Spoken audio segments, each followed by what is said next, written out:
akce. Takže dobrý den všem našim divákům. Nacházíme se v místě, kde opravdu nechcete být, ale my vám přineseme nejlepší content, jelikož jdeme dolů do podsvětí se podívat za těma skurvencema.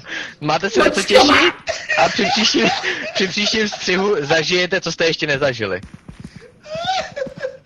Jdem na to. Naše kameru.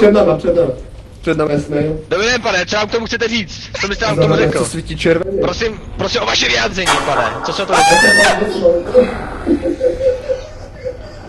Počkejte, chlapci.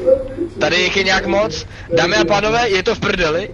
Nacházíme se mezi Šnekovicí, vole. Kde je kameraman? Kde je kameraman? Kameramane! Kameraman má v piči, kámo. Kameramane, pojď! Natáčej to, Dobrý pane, co byste nám k tomu řekl? Proč nás utočíte? Můžete nám vysvětlit, proč nás... Pane, vysvětlete se na to! Vysvětlete se na to! Ty vole, co mám dělat? Uvidí, já nemůžu točit, no. Pici, vole, no, Děkuji. je to v píči. Hápečka mám v píči, ježiš, to je další šnek. Pane, proč nás furt útočíte? Vysvětlete se na to. Stačí, když se vyjádříte, no řekněte, vy jsou...